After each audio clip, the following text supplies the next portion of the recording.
Yeah, good morning. How are you this morning? Yeah, I hope you guys have been doing well. Yeah, there is kind of good news and bad news, and yeah, I read some articles about COVID, and then yeah, still we are threatened by the COVID variant. So yeah, someone got the vaccine, but still, infected by COVID. So I don't know how it goes in the future, but still, the best way is that we gotta be careful and take care of ourselves. And then, last night, usually I don't go out during the weekend. Yeah, but yesterday I went to mall to buy something, but a lot of people are there, and then still, families and friends are coming out, and then they have something. Yeah, that's good. But yeah, for a long time, we've been kind of locked, because of the COVID. So it's very good, but still, you guys be careful. And a lot of people are still scared of the side effect of vaccine and side effect of the COVID infection. So I don't know. So I hope, so you guys, take it very well. And but I don't know. So how was your weekend? But I had such a good time. I drove down to San Diego. Oof. You see, it's kind of hard. Yeah, it was kind of hard. And then I never taken like 2.5 to in the entrance of the San Diego. I didn't go into the downtown San Diego, but 2.5 hours. Wow. So I barely made. Actually, I come 30 minutes late for my schedule, but still I had such a good time with my longtime friend. So. I hope you guys have really try to be creative to mental yourself, and then keep it up. So I hope. Anyway, try to stay healthy, and yeah. Today we're gonna go over the second part of the early modern church's missions. We last week we did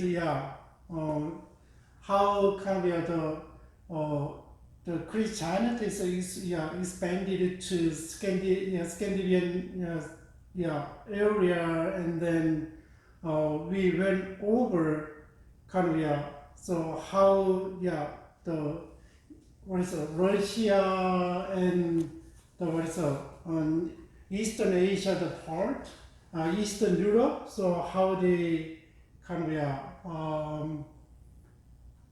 not the Scandinavia is before, the Russia and Eastern Europe, and then other China and India, like this area. We learned that. We went over how the Christianity is kind of spread to the regions, countries, and just to keep that in mind, what happened during the time. So a lot of political regions and religious regions, and then economic regions. That's why with the kind of atmospheres, and then Christianity kind of spread very fast to the other countries. Can you see the pictures? And then that is a kind of a lot of European countries try to extend their power. So kind of studied imperialism and studied colonialism, and then for their benefit and property, and there is kind of a movement. They had a lot of also the black people to migrate to other countries, right? It's just slavery. Studied and very active to provide the laborers, right? So you can see these countries, and then light green And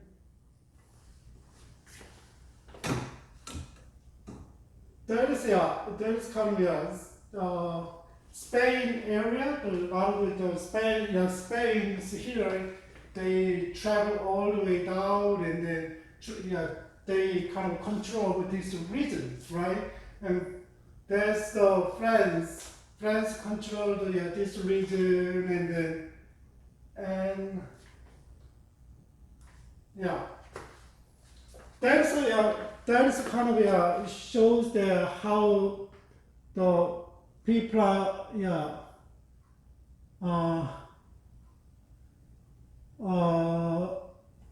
kind of control the area with their power. So with their one Christianity, it's a kind of with their movement, the Christianity went a long way, right? So really, it's good for the countries, but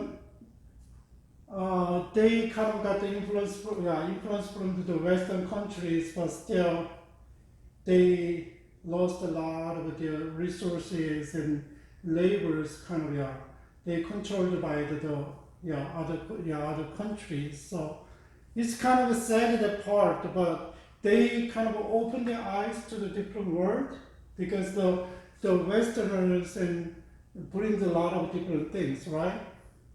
Yeah. Look at this kind of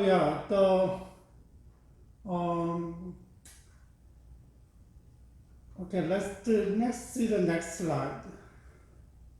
It gives you more detailed information. So around 1500, there's a green areas kind of the Christianity, right? And Egypt and Western Europe and Russia, and then Ethiopia, and then South India. So Saint Thomas Christians, and there's most areas that Christianity, but the other part of this area is kind of Muslim ruled the area, right? So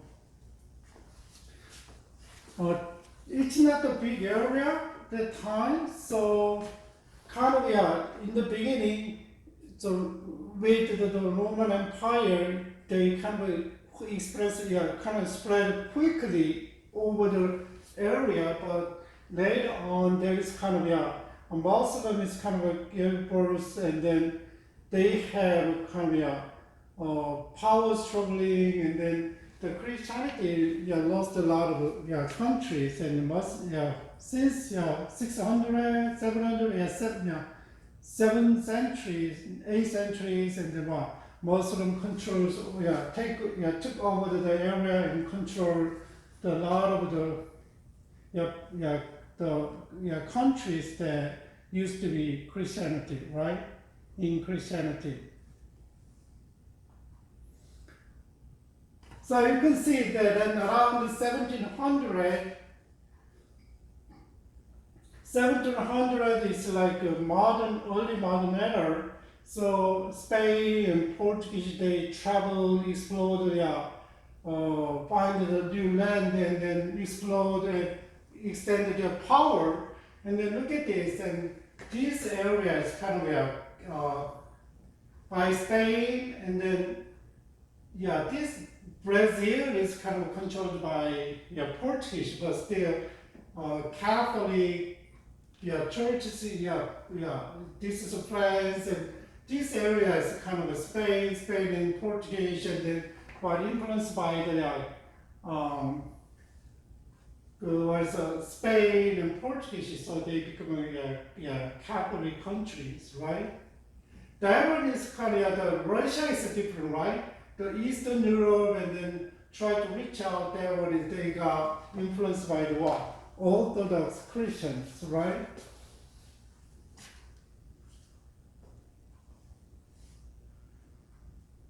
This area in China still, it's like Marco Polo, Mateo Rich and other, the the monks or bishops went there and then they tried to implant Christianity, right? And then the end of the year, around maybe a couple thousand people are there. So some say it's 100,000, and there's already Christians, there. But around that time, look at this India still, south part of India, and then still because of the missionaries' activities, and then there's influence, Christianity is kind of established, at the time. So Philippines and Japan, and so already kind of set the kind of boundary of the Christianity. Look at this, and then nowadays it's kind of, we're gonna go over and then whole this country is Catholic, right? This whole area is Catholic, covers this area. And then this part is kind of covered by the influence, under influence of the what?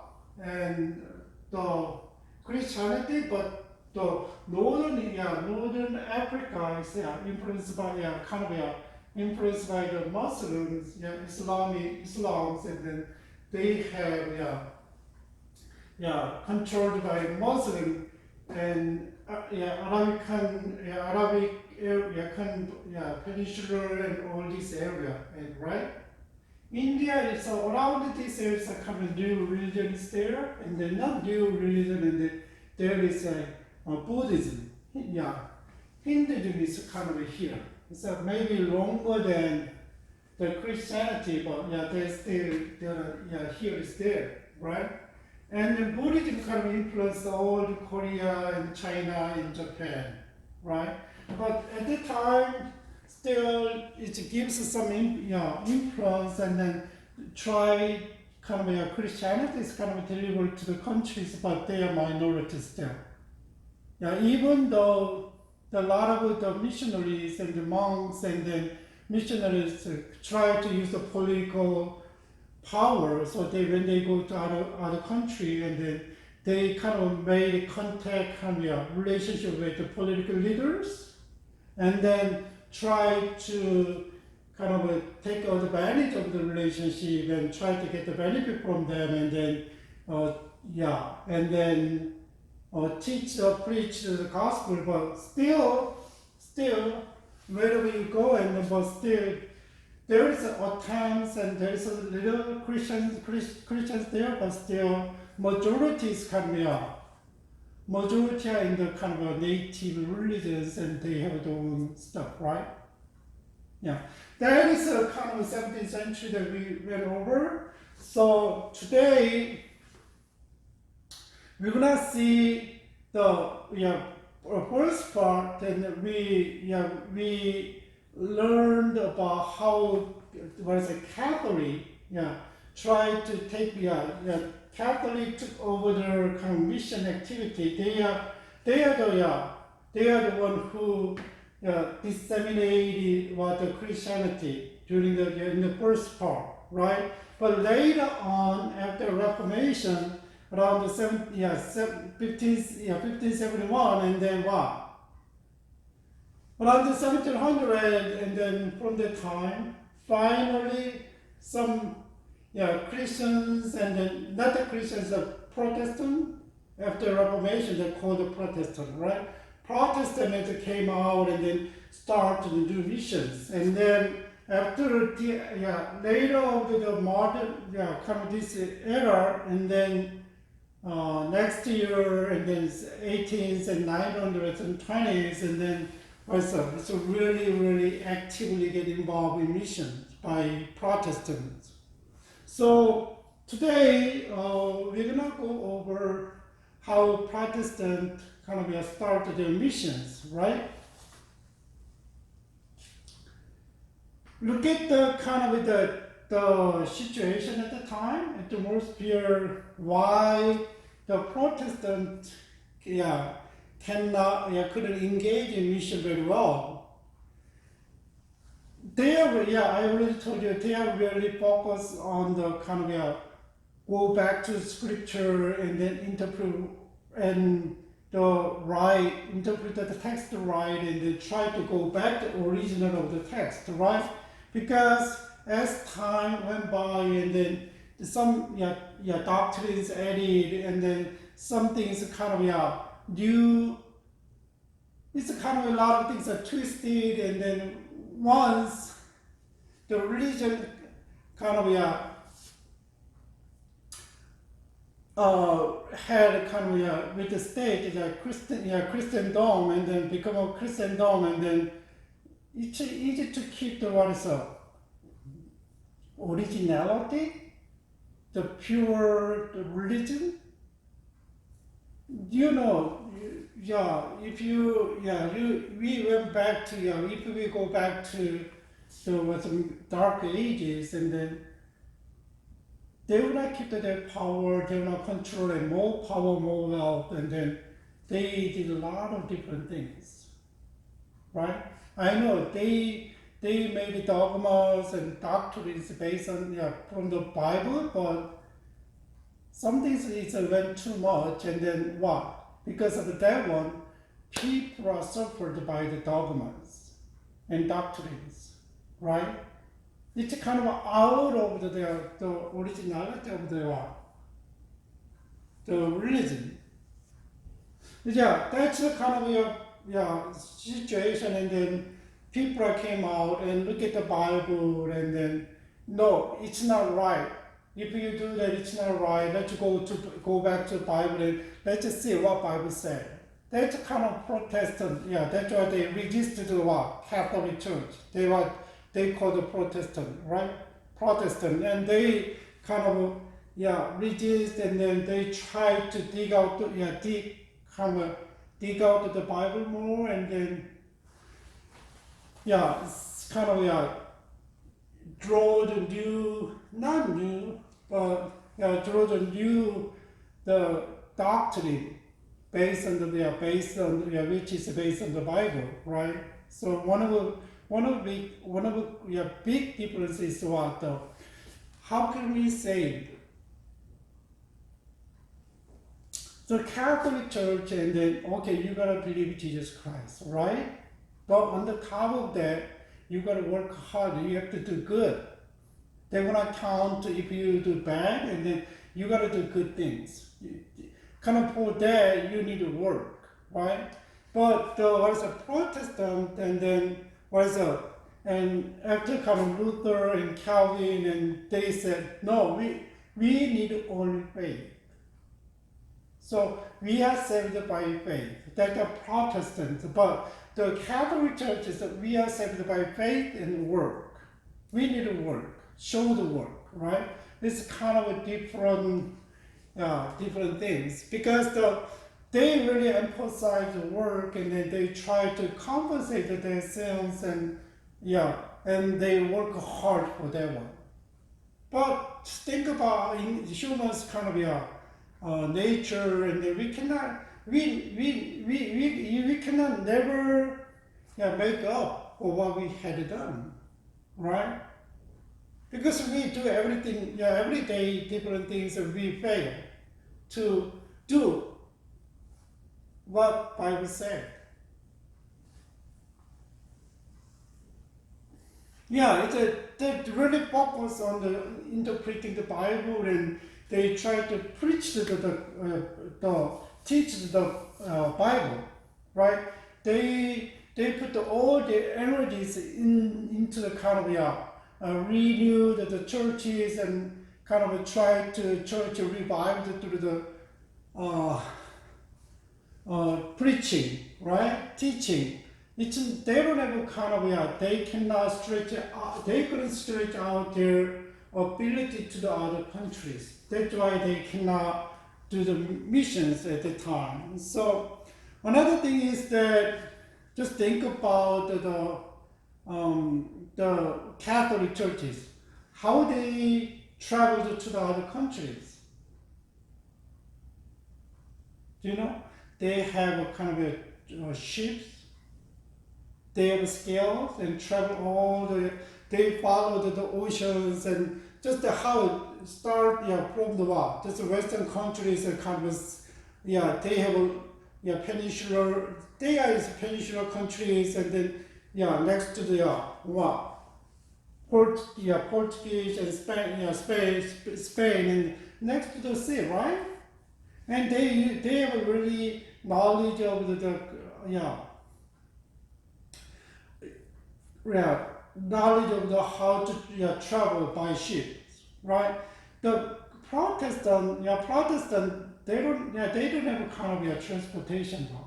Just think about if you travel to other countries here by the walk, it takes long. But they use like a sea route, right? They do all the way this way. But Protestant, they don't have the kind of power, transportation power, right? Another kind of limitation is what? At the time, around the European countries, they have a lot of fightings, wars among them. So one of religious wars, and one of them is a 30 years war. It's 1618 and 1648. That is kind of among the countries, they fight each other. Just think about during the wartime, it's hard to travel the countries, across the country and to go to different country. It's not easy. That's a kind of a limit. They are limited.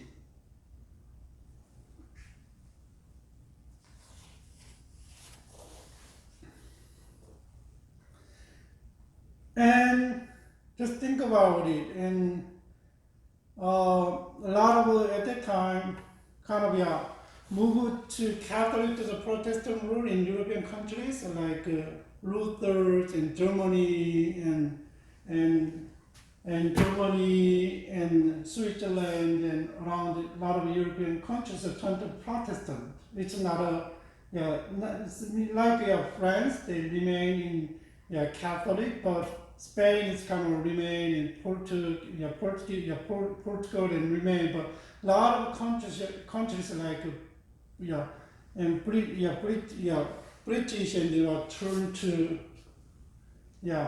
Protestant.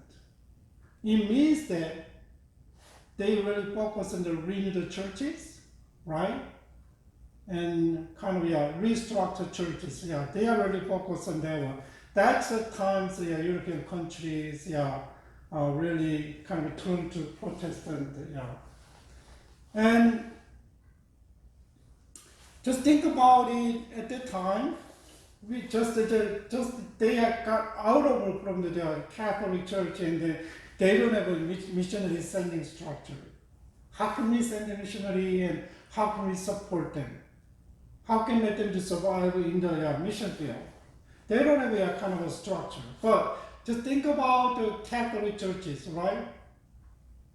At the times, a lot of monks, and they acknowledge by the kind of and churches, and they got an order, acknowledged by the church, and then they build official, kind of organization, like Franciscan and Dominicans and Augustinians, all they are, right? And sometimes the bishop and churches send them to countries because of the political reasons. Sometimes there is a power game there and whatever, and then they send the missionaries. So sometimes really with the true motivation of mission to preach the gospel, they send out the missionaries, and churches support them, and all kind of structure, Catholic used. Well, the Protestant didn't have a kind of infrastructure.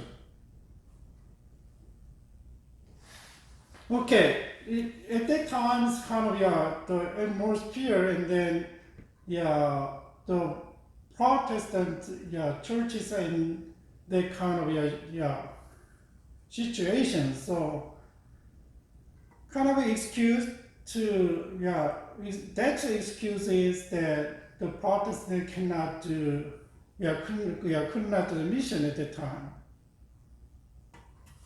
But let's see how they moving the kind of mission in Protestant churches. It's not that many, but still there's a moving, right? Let's see the North America. By the time, just think about a lot of people came from the England and other country and they settlers here, right? And they're still influenced by the what? England, right? And around the time, in what is it? An Anglican church in British, England, and then what? They formed the Protestant Mission Society in 1701. And they wanted to evangelize kind of Native Americans and what? African slaves in the American colonies. At the time, America was the colony, right? They were not independent from the power of the British. Just think about it, and so I know it's kind of late, around the 18th centuries, but at least they made a society and they tried to set up their one, right? One of the missionaries is John Eliot, right? He ministered to the Anglican, the native, the indigenous people, Indians. You get the Anglican people, so Indian people. He went there and he tried to preach the gospel there. And around 1663, he translated the Bible to their own language. It means that he learned their native language, right? And then later on, he kind of established kind of a community for teaching and fellowship and try to see try to get the accountability. Just think about they said, we preach the gospel and people, I wanna become a Christian, and then sometimes if they stay in the community, it's hard to follow, it's hard to practice the Christianity, right? Just think about it in the Islamic countries. They are mostly more than 98% are Muslims, right? And then just think about when you convert to Christianity in the countries, and then you cannot tell to your parents, you cannot tell but sometimes just keep yourself, keep the faith inside you by yourself. You cannot say anybody. It's not easy to be survived, right? I think at that time it's kind of the same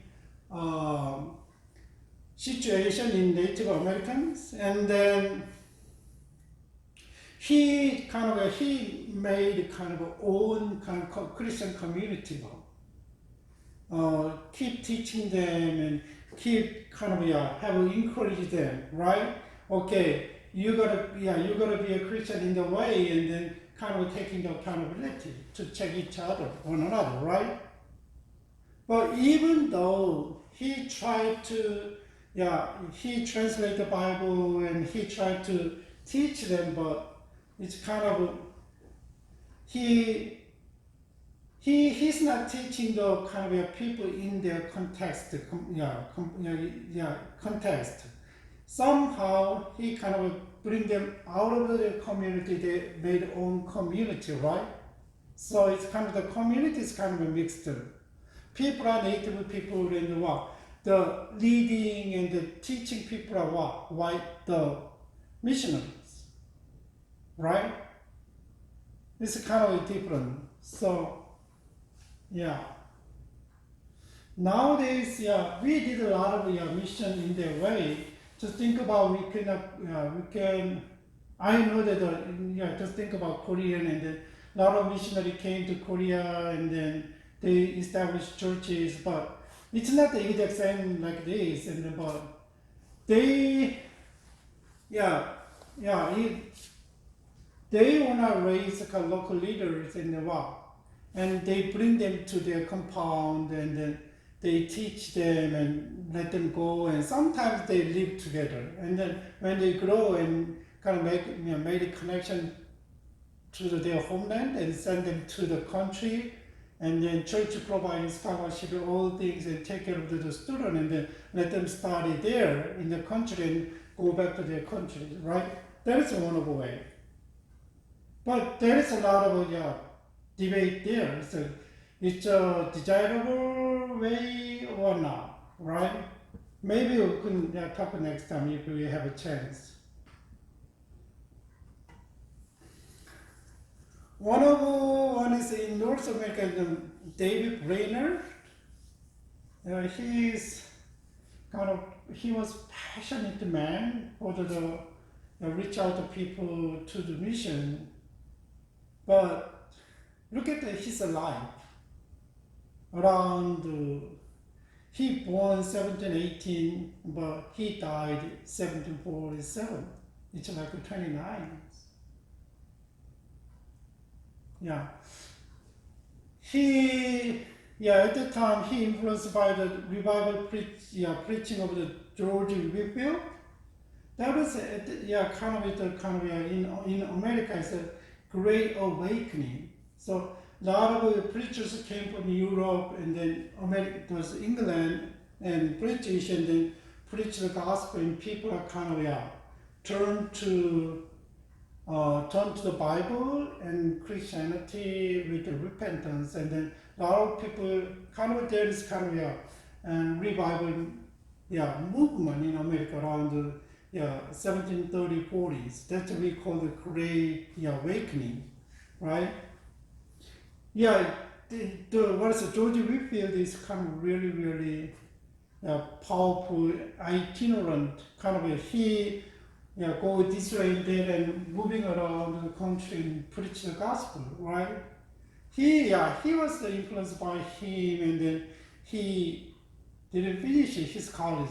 Yale College is really, it's established early, and then he became itinerant like George Whitfield among the indigenous people, and the native Indian peoples, right? But unfortunately, sadly, he died around 1747, at the age of 29, by tuberculosis.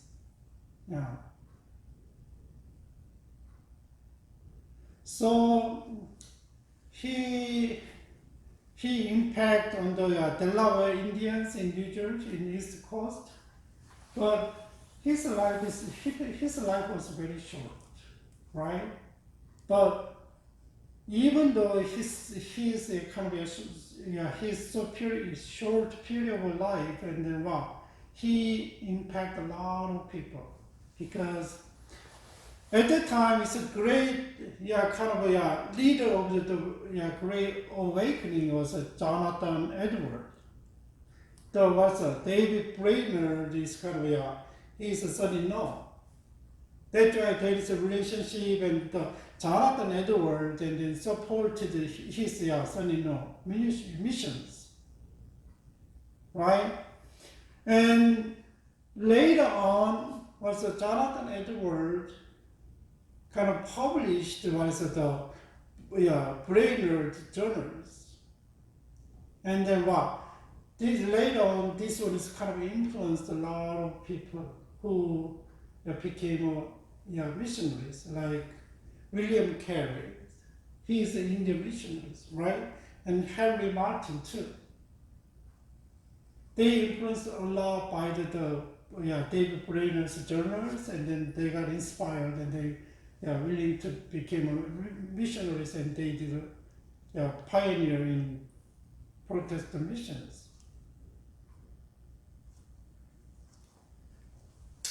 yeah, sometimes it's hard to understand, right? Just think about, I don't know, what they have passion and smart, and they want to do something for kingdom of God and for God's glory. And then like this, David Brainer's kind of he passed away very in his early ages. But we think it's why, we couldn't ask why, but still after he passed away and still influenced others, right? It's amazing, amazing. Look at, yeah, so that's why kind of, yeah, because of the Anglican, yeah, Anglican churches formed the Mission Society, and then what, the Great Awakening impact on the American churches and peoples, and then start to reach out to the native peoples, indigenous people are Native Americans, and then and what is it, African slaves. That's why, the mission started in North America, right? And what about Indonesia? Indonesia is kind of, it's a little bit different. They are influenced under the Dutch, Netherlands, and then one of Hugo Grotius, and then he came with the kind of one of the company people, and Dutch, and then he came to Sri Lanka and Indonesia, and then actually he came to kind of take care of their own people, right? But later on, he found a seminary school in Indonesia, and he kind of discipline and teach students, and then send out to the other island of the Indonesia. So it's a lot of island, right? And around 1668, kind of New Testament translated, and then by the time in Java Island, it's around 100,000 believers were there. And also Ambon Island is about 40,000 Christians were there, believers were there.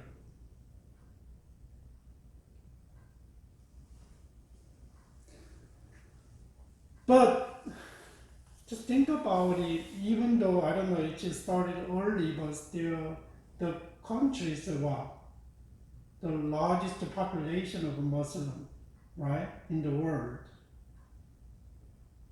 And China and other countries and Japan, and somehow they had kind of good relationship with, had a very good relationship with the political leaders, and then they started a church, and they got a lot of believers, but somehow kind of the political power changed, and suddenly they disappeared, and they lost the power. Just think about around the 17th centuries. I know already Muslims kind of, Indonesia is a Muslims under the Islam's influence. But still, a lot of people came to church already. But I don't know how to grow in the countries. There's a lot of barriers, obstacles, right?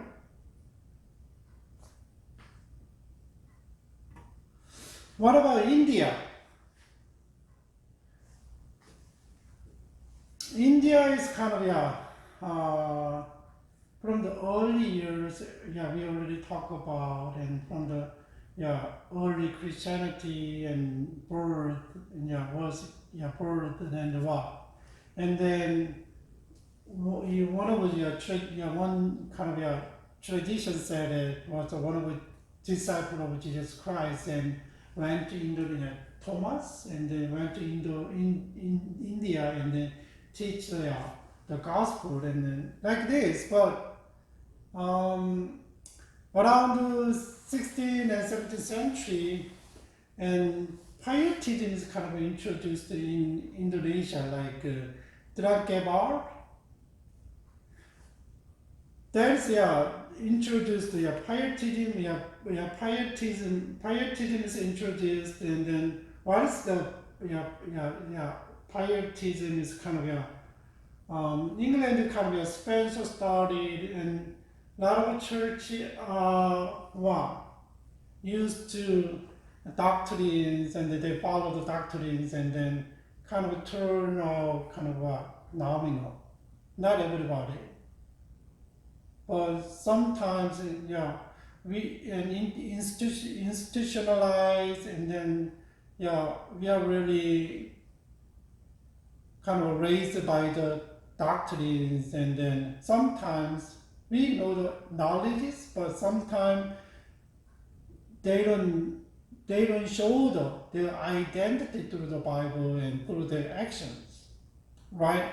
And then pietism is kind of started in Anglican churches, and then by Spencers, and then they really wanna focus on the prayer, focus on the study Bible, and then try to live with moralities in their faith, right? With faith, in their faith, right?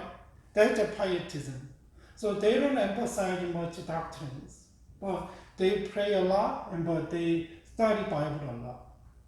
Maybe theology and doctrines, and I know they are organized by a lot of scholars from the Bible, but beyond that one is kind of help you understand the Bible, but they wanna study Bible in order to apply the Bible into their life, right? And try to listen to God.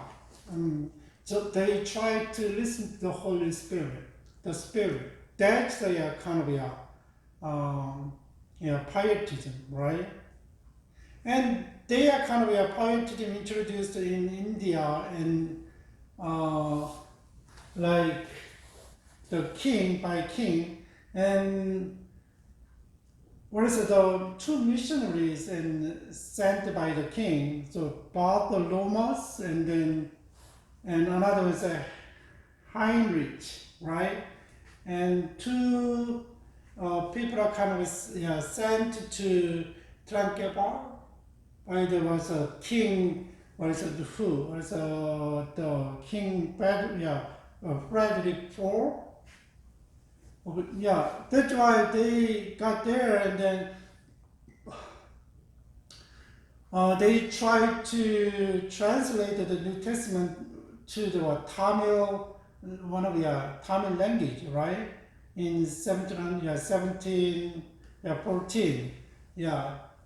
It means that they learn the local cultures, they learn the local language very well, and then that's why the two missionaries are really focused on contextualize the Western Christianity was a Lutheran Christianity to Indian forms. Just think about one of the examples. Just think about it, and the Asian cultures are really communal, right? Biblical culture is really communal, not independent. It's really collective.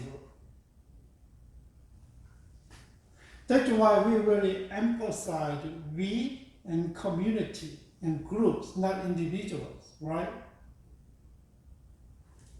They want to try to do that, but they cannot kind of they couldn't get out of kind of an individual conversion. Just think about gospel is always emphasize person on person who responded to the gospel, right? Kind of individualistic. It's not a group. But when you see the Christendom and then when king converted to Christianity, whole people are kind of, whether it's voluntary or forcefully, turn to Christianity, right? And I don't think at the time that they don't understand the Indian culture very well. But they try to do, but there is a caste system, right? It's a totally, it's a totally different from their culture and it's hard to understand, but there is a caste system, right? That's why some, different, was just a top caste, was a Brahman cannot get along with what? All the way bottom and other people, right?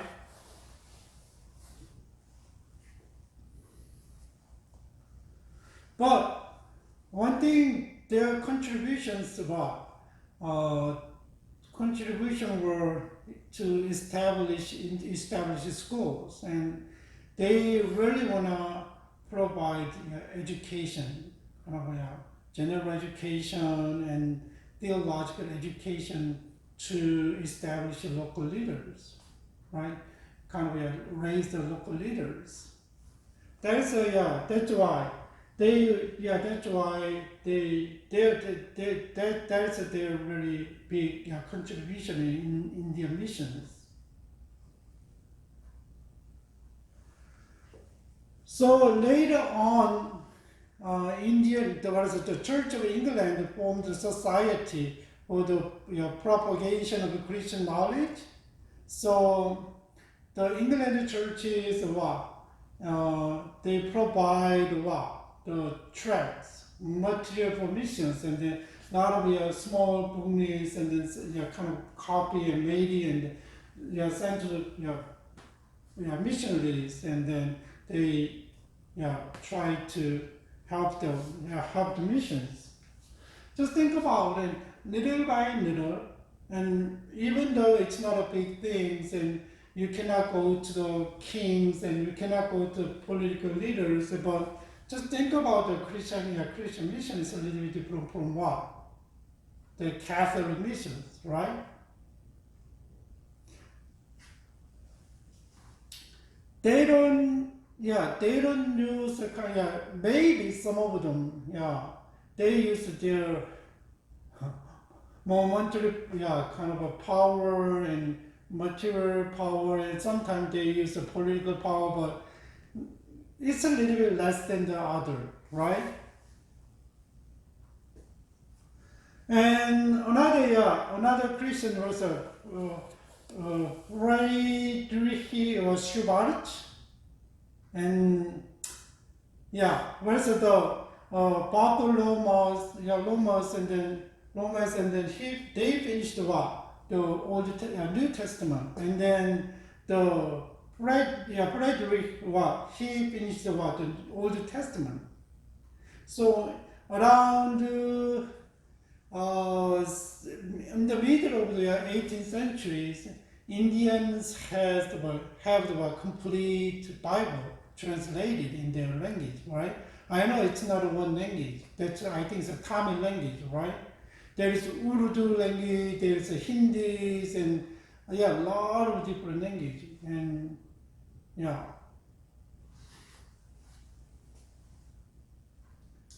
and he also strived to contextualize the gospel in Indian context, and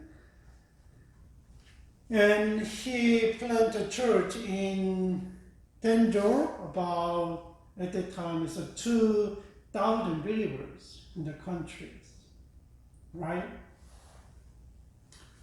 That's why if you go to southern part of India, and then a lot of Christian community are formed, and then a little bit northern part, certain part is there, but that's why I have a friend who came from the southern part of India, right, and then his last name is kind of different from usually they don't follow they don't follow their kind of weird. We follow the father's last name usually, right? That's my culture, and here too. But I have Indian kind of friends in my church, and then I asked him, how can you get the last name? And then his last name is kind of different from what? Their parents' last name. No, I mean that their children's last name is going to be different from their parents' last name. Usually, they take the last name and then his children take his first names, first name as a last name. He said it, so kind of weird, And my friend is kind of his last name is Jacob from the Bible, but little bit. That's why if you see the kind of Indians and then their last name is John and George and a lot of different, but they follow different way. Just think about your parents. First name is John. The kids and last name is John, right? Kind of changed.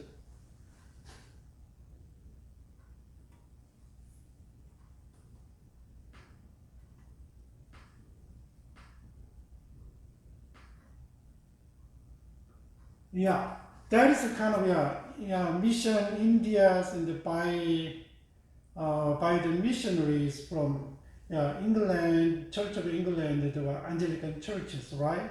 They did. What about little bit different way? There is another movement. Mission movement is there. There is the kind of we call the Moravians. Moravians, and then they live in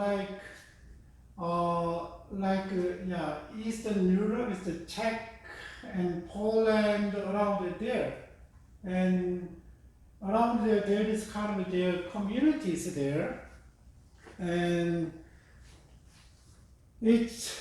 the Moravian mission is kind of they communities called was Unitas Fratrum. Fratrum is kind of unity of the brethren. They have a unique kind of church communities, and it's founded by Count Nicholas Ludwig von Zinzendorf, right? Zinzendorf is around, he's one of the founder. I'm gonna tell about little. I'm gonna tell about him a little, and then was a Count Ludwig von Zinzendorf. Zinzendorf was born into very wealthy noble families. Belonged to one of the most ancient of the noble family in Austria. He's really he has really good background, right? But after he born in 6 weeks, and his father passed away because of the tuberculosis, and mother remarried, and then when he was 4. So actually, kind of he sent to his grandmother. She's really pious Lutheran Christian. So that's why his grandmother influenced a lot on him to shape his characters and faith. And so he grew up with regular times of prayer and Bible reading and hymn singing and kind of stuff, right? So around but he grew up in the kind of a really religious and background, but he he left to Austria for what? His college education, right? And then he went to college in Germany, and this Wittenberg, and then he during the college year, and then he participated in a student group, so called Order of the Grain of the Mustard Seed, and then the organization, the group is kind of celebrate taking the gospel to the nations. So people get together, and then I think so they pray and they talk, discuss about how we can take the gospel to the nations. That kind of group he got involved in, right? And he married, and then it's kind of he married, and then his friend's sister, and she's a strong Christian too, and believers, and they're really devoted to pietism, right? They don't much emphasize on the doctrines, but they really emphasize on life as a Christian, right? Life as a Christian, so pray and Bible study and kind of morality kind of stuff, right? And that time, and usually the country around there is okay, and then there is kind of there is under influence of the rise of Protestant, and then the new king came, and then persecuted the Christians, and then some of them is kind of fled to Moravian area. So one man came to knock the door, and his name is Christian David, Christian David, and then he told Zinzendorf, okay, God told me that you gotta make community, right? And then he started a kind of a house. We called home,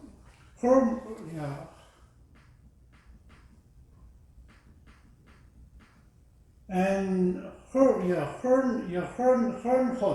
Hornhut, and then was a refugee. So they started to the refugee here, and then a lot of people are kind of moving from here, and then that is a kind of the Moravian community churches started.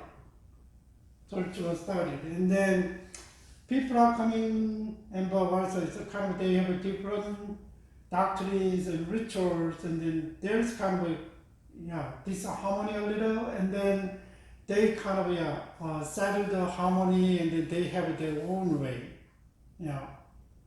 So around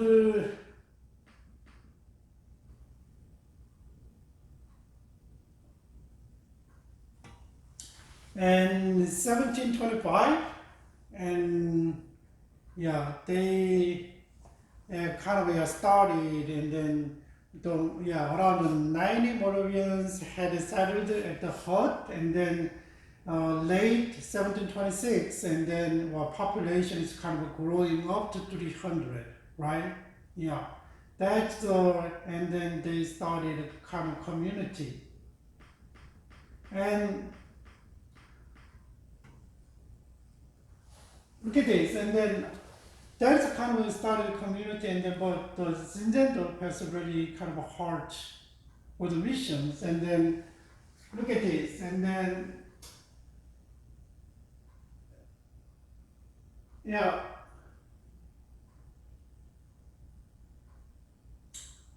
they're one of the very famous the ministries kind of the around the clock prayer meeting lasts for 20 hours and lasts for more than 100 years. Yeah, since they formed the community, and then so far it's more than 121, yeah, more than 120 years. Every 24 hours, and kind of taking different groups taking the time and kind of a chain prayer, 24 hours, they never stopped. Right? So we Christians believe that prayer has power, right? And then that's one of their unique things that they really emphasize on prayer. And around 1732, started sending out the missionaries. And usually, I read some articles, and they willing to become a kind of slave to go to countries. They willing to learn some artisan work like this and any carpenter anymore to live there, to support themselves. Not nowadays like, okay, we send a missionary and church kind of before you go out, and can you help support me, and then raise the support and go and towards the sponsors and keep donate money to your missionary living. Not that one. So when they go to other countries, and they continue to use their skills to support themselves and support their families. It's a kind of I don't know how when they come back to their countries but when they leave the country already, they are preparing the way for their missions. So just think about 1 out of 60 served as a cross-cultural missionaries. Every 60 people send one missionaries. Maybe we cannot see nowadays, right? It's to really mission-oriented communities in the 17th century, right? 18th centuries. So they went to the East, West India, and Greenland, and North America, and Suriname, and then South Africa. It's kind of they went to some countries, right? Well, we can see how many people went there. And then, look at this. To get close to African slaves on the sugarcane plantation in St. Thomas, John Denver, and David sold themselves and captured the indentured servant. Just think about it. Can you do that? Oh, I want to reach out to people, they are slavery. I need to become like them.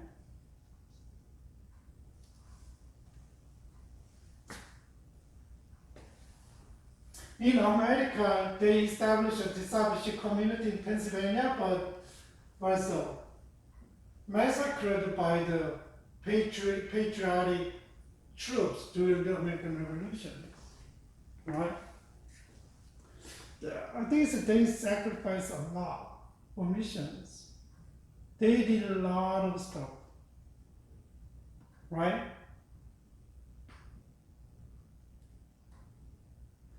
Another big contribution is the Moravian had a great impact on John Wesley, who became acquainted with a group of Moravian. So John Wesley is kind of he is a priest of the Anglican Church. So he is sent to America to take care of the settlers, and then he stayed in Georgia and take care of the people, settlers. And then when he returned to England again in the war, he met the Tindendorf Moravians on the ship, right? and then kind of a rough sailing, and he got really scared. But the Moravians kind of asked him, and like this, and are you saved?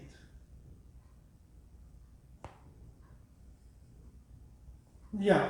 So he was thinking about it, and do you have faith, and are you saved? And he was thinking about his faith, and then from that time, and then because Moravians has a kind of assurance of salvation. Okay, I have a faith in Christ, and if I die right now, and I'm okay because of my faith. But also John Wesley doesn't have a kind of faith, and from that time, he's a great man to influence on the people in Anglican Church, and later on he came out of the kind of Anglican Church, and he made kind of their own denomination we called Methodist, right?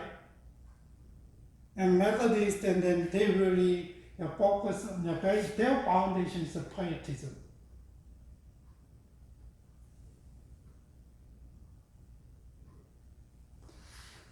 Yeah, and like this, and Moravians showed a really simple faith. They don't use a lot of apologetics, right? But they have assurance of salvation. Okay, if I am dying right now, I can go to heaven. I can be with Jesus Christ. Like that's why they are not scared, they are not feared of the situation, and they're willing to become a slave. They're willing to go to other countries, right? That's why, and John Wesley is kind of influenced by their confidence and piety and assurance of faith, right? And then he made kind of Methodist denomination. So a lot of people followed, and really popular in England. Still, they have here. And John Wesley, he wrote that I went to America to convert the Indians, but who shall convert me? Who is that? Who is he that will deliver me from the evil heart of unbelief?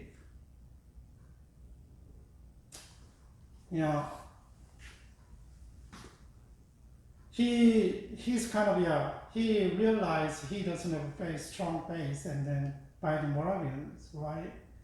And look at this. He said the moral and spiritual fervor of the meeting is expressed, in one way, one of Wesleyan's most famous aphorism.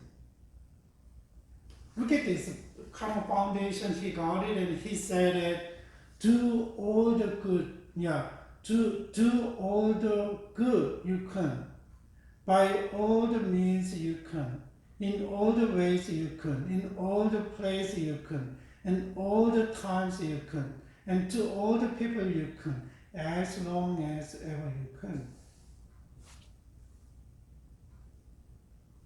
That's a kind of influence. He set up a kind of his own standard to follow in following Jesus Christ.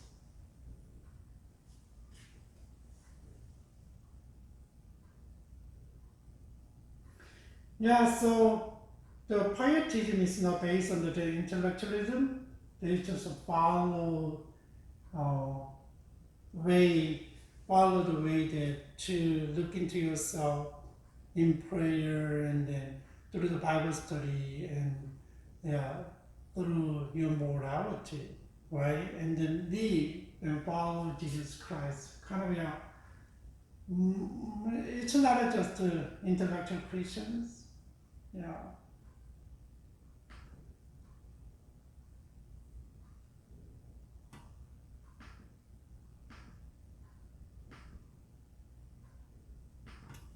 Okay, so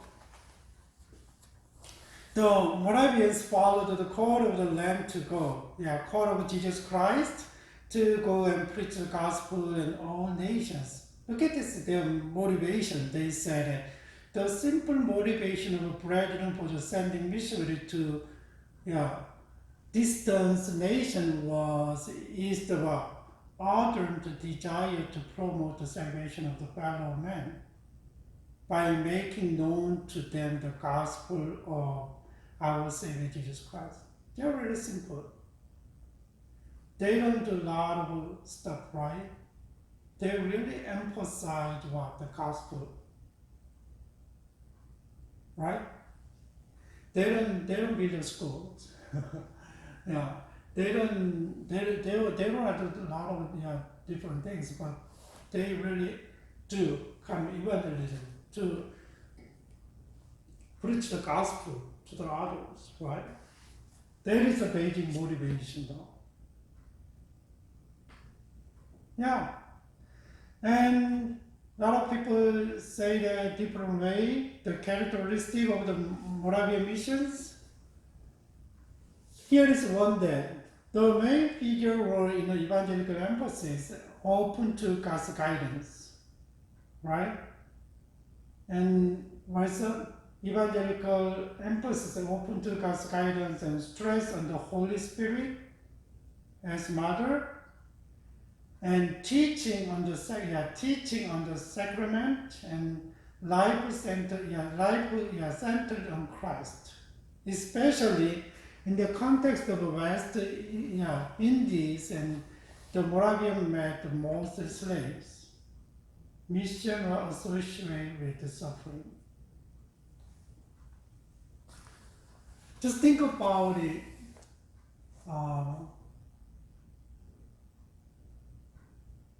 They really tried to reach out to the marginalized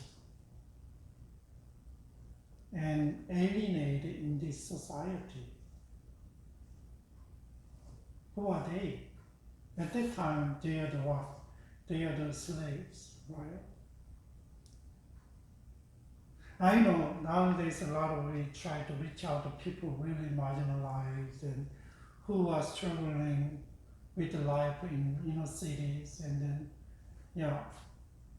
but we gotta learn something from the Moravian mission.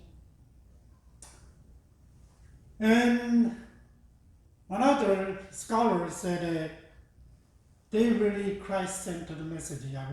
They teach, preach about gospel, right?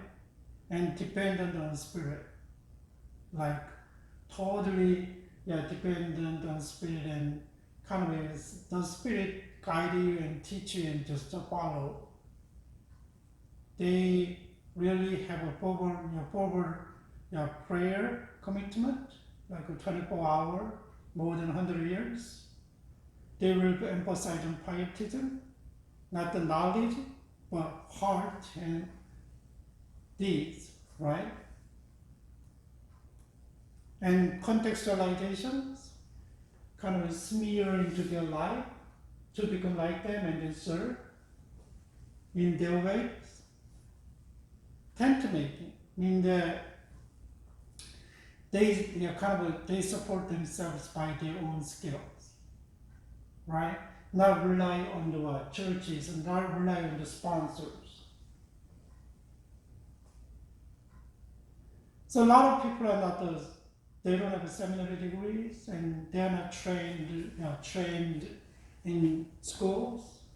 Well, they are laymen, but they have a passion to share the gospel. So 1 out of 60 are the missionaries, right? They are really committed to missions, and they try to they are seekers to search someone who needed gospel, not just waiting and there. They try to try to find someone who needed Jesus Christ. It's a really not just sitting there. No, someone is coming and I'm gonna engage with them. It's not like that. And you gotta actively try to find someone who needed Jesus Christ and engage with them, right? It's a really simplistic, right? They have a simple life. They don't have not many tools. They go and live there and live like there and then try to reach out to people, right? That is a big, one of the big community, mission community for the Protestant. And then nowadays we can learn a lot of stuff from them, but nowadays I don't know. But nowadays it's totally different from what they have done past, but still, they made big history for Christian Protestant missions. So Zinzendorf, he died around 1760, and he devoted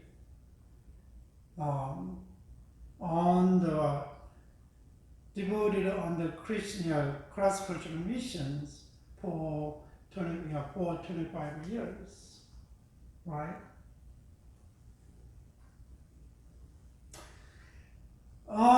By the time Zinzendorf died, and he sent out around 226 missionaries, and it's about 10 different countries. It's a lot. Just think about small province, right? Community. And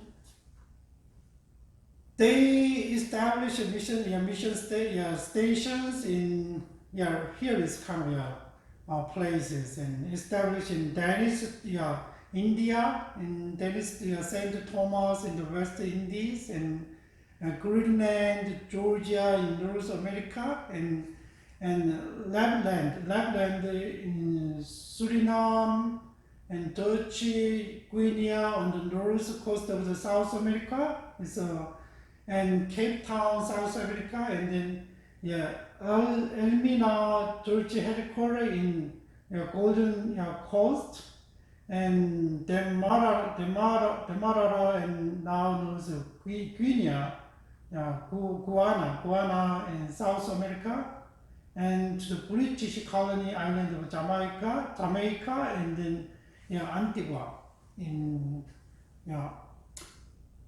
think about how many lot of places are the slaves are there, right? Lot of places like South America, Africa, and then Jamaica and Antigua, a lot of places.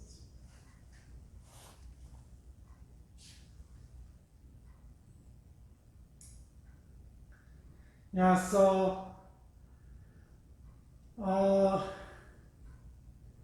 at that time it's like 49 men, 70 women serving in 13 stations around the world, ministering to the over 6,000 people, right? It's a lot.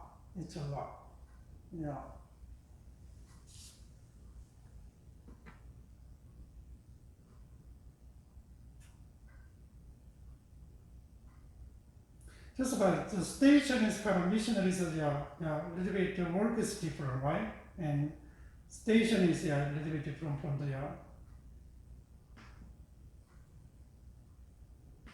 Okay, just think about who are the missionary in the early modern missions, Christian missions. Still, for the Catholic churches, monks, right? Franciscan and Dominican and Augustinian monks. Still, they committed to poverty, and then kind of going around and try to preach the gospel, and sometimes kind of the order is kind of permitted, kind of admitted, and then they kind of whenever they go and they kind of build up their own monastery, and then try to work for missions. And later on, there is a Jesuit. It's another order of from the Catholic churches. They are really, really kind of border for missions. Last time we saw that they committed to missions and Pope's orders, and then they did a really good job. But one of their strategies is contextualization. Try to become like kind of the native people, indigenous people. But Pope didn't like it. And then like in 1773, they kind of closed down the Jesuit kind of order. But later on, around and 40 years later, it's 1914 kind of restored their order, but last 40 years, and then they lost their power. So they can come back like before. Actively involved, they couldn't actively involved in mission like before, right? That is the main kind of a migrant to the other countries and work for the people, right? What about the Protestant? Like the North America, and then it was Anglican and England church was sent the missionary to America, right? There are pastors, chaplains. Who else? Moravians. They are laymen, right? They don't have a formal education like that. Others. By them, and they kind of was for the Protestant, and they started a kind of mission from the 18th centuries.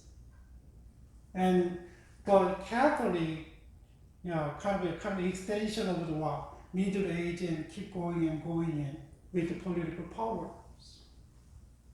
right? What do they do when they go to other countries? For Catholic churches, when they sent out the bishops, and they had connected with the leaders, right? The country leaders.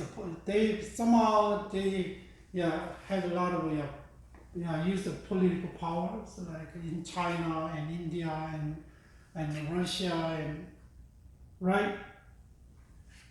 And that's why, because of the political power, the kings and then they got the favor, and then it's easy to people to turn to Christianity, or they with the kind of favor, and with their favor, and they can freely work with the native people, right?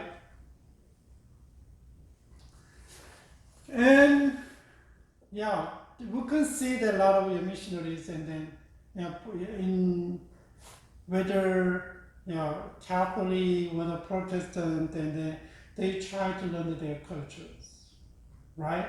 And they especially increase the Protestants, and then they contextualize the gospel to their own culture, right?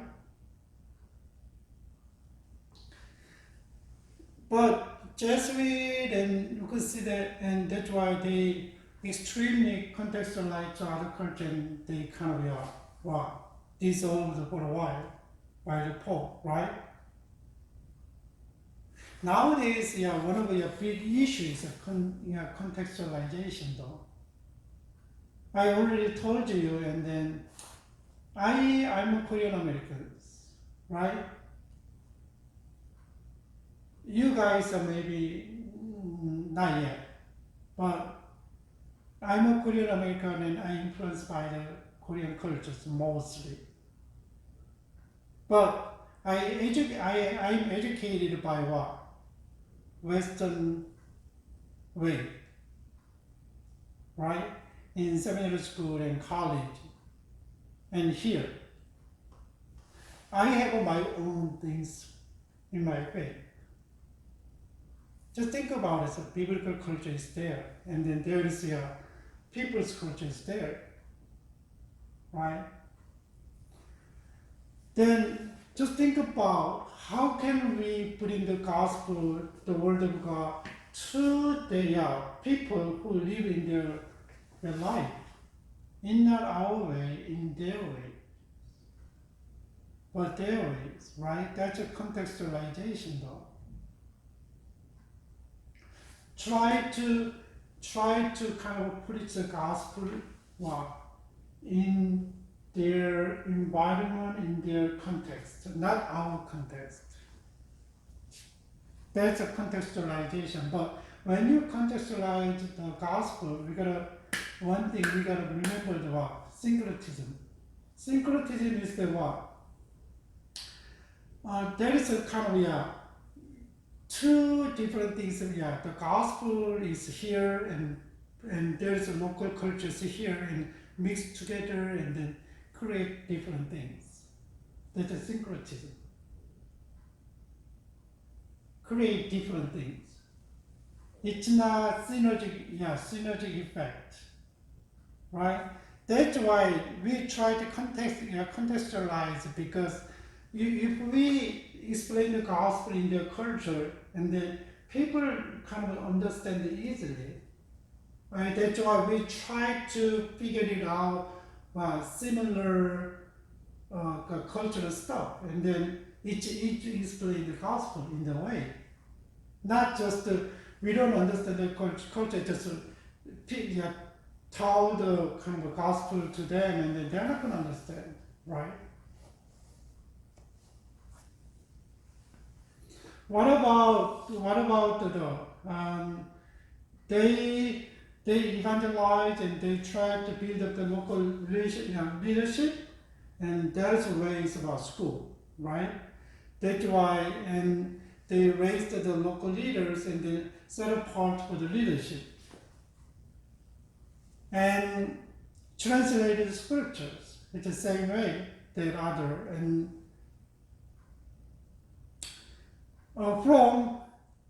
it's especially for Protestant in the what? It's emerging from the what? Spiritual awakening. It is, I already told you, in 1700, and then what? So a lot of people, not 1800, 1730, 40, and a lot of people, and kind of renewed their heart to come back to God, and kind of all movement together, and influence, and then impact on them. And next, around 19th centuries, late 19th centuries, and another kind of D.L. Moody's, he's itinerant and evangelist, and then he did a lot, and another awakenings there. And then a lot of people devote themselves, commit themselves to missions, during the time. Like this, we kind of go over around 1500 to 1700, the end of the 1700, right? So how missionary, there's kind of religious migrant, like refugee migrant, and then how they move to another country and kind of influence them by the gospel, with the gospel, right?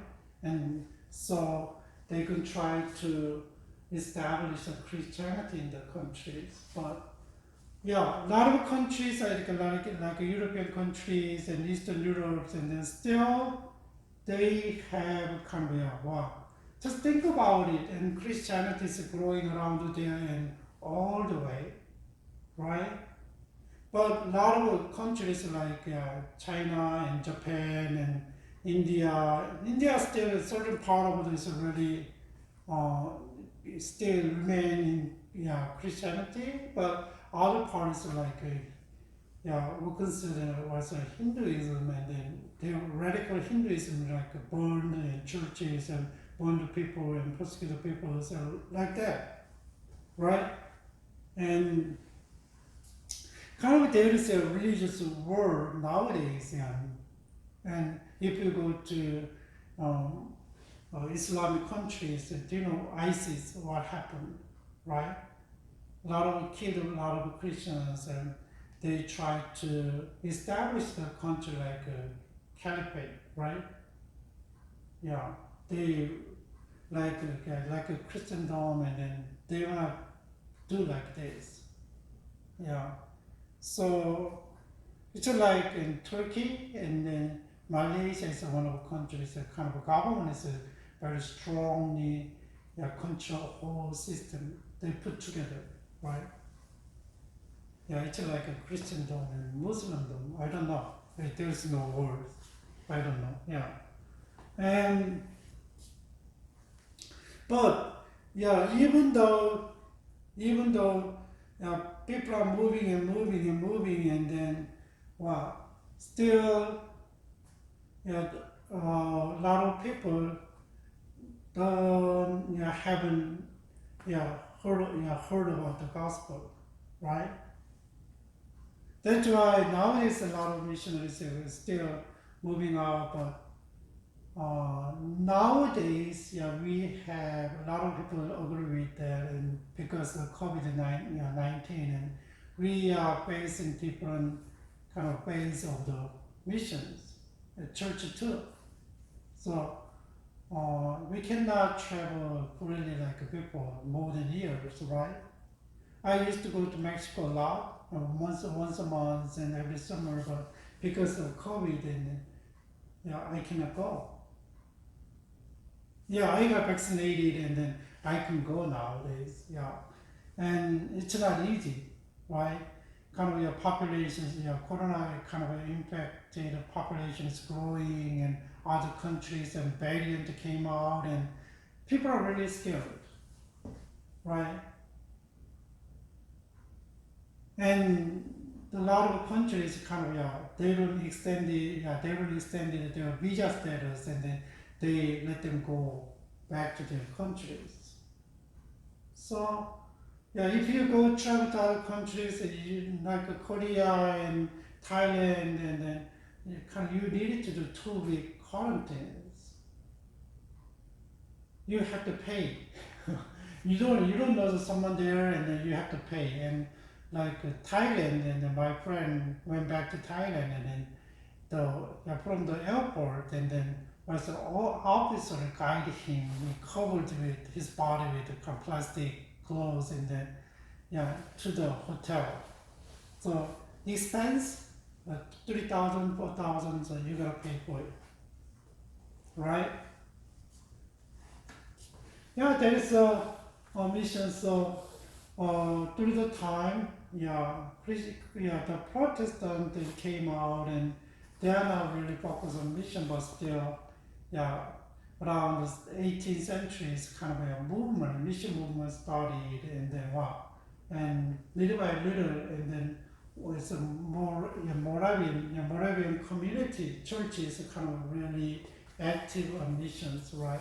And then, but still, Catholic churches, and then they do a lot of things. And if you see I don't know, it's California, and kind of there is a missions base, and in Santa Barbara, and like Juan Hospital, and then there's a lot of missions and churches, and there's they try to send out the and bishops and monks or whatever, and then they build a kind of their own compound, and then try to reach the community. So we call the missions. Because of my kids, and then they have a project to visit the mission, and then you will learn about the report. And then I went to Santa Barbara and Juan Caspirano. Yeah, I went there. Yeah, they have a big compound there, right? Like this. Yeah, they still doing a mission in different way, and then they still, there's a lot of missionaries are going out. Still, America is one of the countries who's sending out a lot of missionaries, and then Brazil and Nigeria and Korea, South Korea, and then they are sending out a lot of missionaries, and then impact on the society and people, right? That is the missionary movement nowadays. But nowadays, kind of just to see, Christianity is kind of the access is kind of switched from Western to majority countries. Not we said we usually said developing countries, but they are now. Some countries are already developed, but it's not Western countries, and still they are struggling with about Christianity is growing and more population than the Western countries. The Western countries about Christianity is kind of decreasing, but still there. Still there. A lot of people still work, and still, when you go other countries, and missionaries are coming from other European countries, but a lot of majority countries kind of underestimate their their commitment and their kind of zeal for gospel, right? And so this period, we gotta know that around 1500 to almost 1800, and then the gospel kind of spread to what? The Russia and Eastern Europe and India and China and Japan, right? And in Indonesia. So already was the Russia is kind of an Orthodox church influenced by Eastern Europe, Eastern the churches, and then today we saw that's why there is kind of Orthodox church, and Eastern Europe is kind of it's Orthodox church or Catholic is really Orthodox church is really kind of populated, and for Protestant kind of Indonesia we saw that, and then India and in North America, in the not popular around the time, maybe in the next era we can see how kind of powerfully exploded to into the missions, and then next era we can see that one around the 18th century, 19th century, and 20th century. 21st century is still different stories. So and so we went over all this stuff, and then you gotta really focus on that. You gotta know that the Moravians mission movement, they're really unique, right?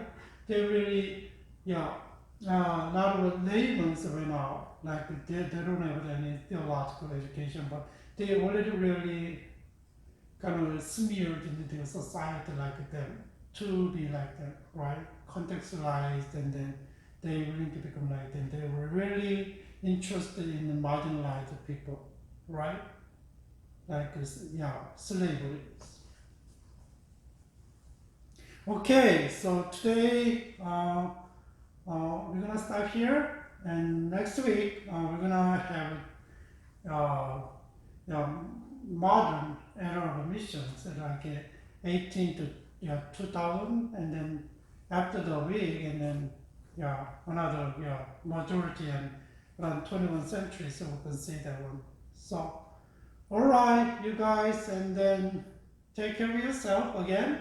And I hope you have a really great time. And then as soon as possible, if you want, and then you can get vaccine and then vaccinated, and then more freedom you can get. And then, but still, you gotta be careful. Okay. Okay. Have a great week, and see you next week.